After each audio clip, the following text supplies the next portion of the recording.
DJ Durkin's Maryland Terps were terrible for the most part in 2017 at 4-8, 2-7 in the Big Ten after a promising bit of progress in 2016. Mark Rogers TV, the voice of college football, checking in on Maryland football. These are my game notes from the spring game, which was played a couple weekends ago, but this is the first time I've had a chance to check on Maryland football. All right, it all went south following the big win at Texas in Tom Herman's debut, 41-31, and then Maryland collapsed.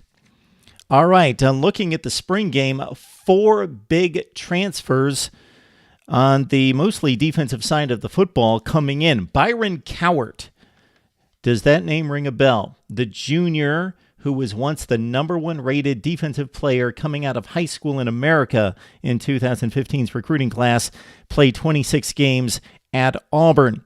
Also, they pick up T.J. Bradley, who's now a sophomore, who was the number 4 rated offensive tackle in the JUCO ranks in 2016 when he came out. Linebacker Trey Watson now is a Maryland Terp. He's a senior transfer after he collected 102 tackles, 65 tackles actually the last 2 seasons, 102 and 65 at Illinois. And finally, Marcus Lewis, a junior defensive back, wide receiver defensive back, coming into the fold as well. You've got Rashad Lewis, a sophomore, comes from Florida State with all the talent you could imagine, had a hip injury, but a 43-yard interception return in this game in the Maryland spring game. All right, that's Ray's son as well, Rashad Lewis coming to Maryland. Okay, let's start with the quarterback position. That's always in question, especially at Maryland, where they seem to put about 2 or 3 guys on the shelf each and every season. Tyrell Pigram couldn't play in the game. He played really well against Texas last season, and you've got Kasem Hill, who went down against Central Florida with an ACL. So both of those guys still on the shelf, should be ready for the fall. The quarterbacks that played mostly in this game that have a chance of starting, Max, Borton Slayer, 5 for 9, 70 yards after a 52% season in 2017 with 10 touchdowns throwing, 5 interceptions. And Tyler DeSue as well in the mix after he looked awful in the spring game, 4 of 12, and it was a legit 4 of 12 for 20 yards for him. All right. Running back is a mystery as well. So many guys in the mix, but Ty Johnson, of course, the guy that has proven productive in recent years. 875 yards, 5 touchdowns last season after a 1,000-yard season in 2016. Ran it 10 times for 50 yards in the spring game. Jay Funk Jr. scored 2 touchdowns from in close in the spring game. He scored 5 touchdowns in 2017, and he is a jack of all trades. He's the Swiss Army knife type. He runs in the slot, he runs the jet sweeps, and he runs from the fullback position as well. Jake Funk.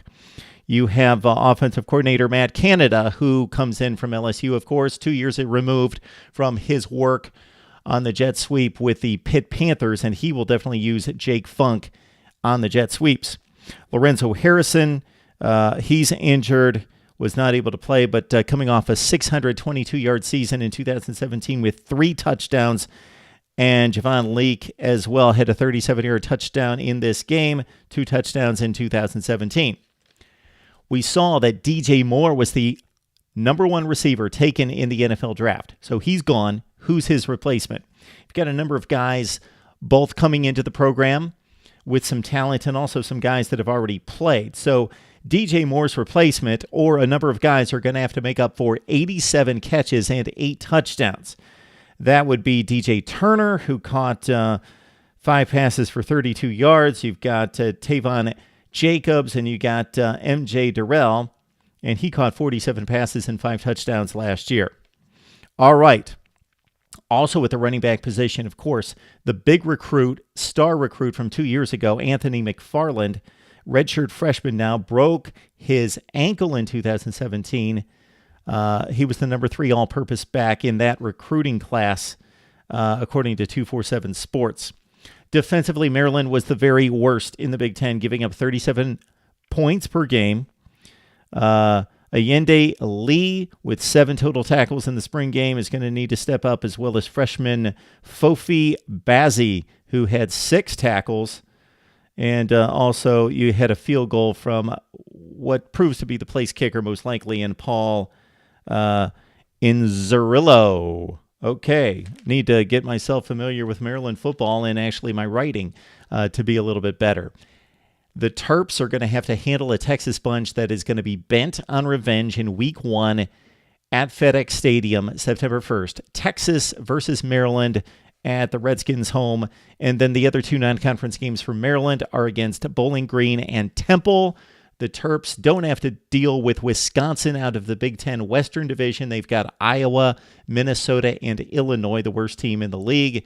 And, of course, they've got to deal, though, with the Big Ten Eastern Division. The top half is the best in college football. My thoughts on Maryland football after taking in the spring game. Would love to hear from you, as always, on Mark Rogers TV, the voice of college football.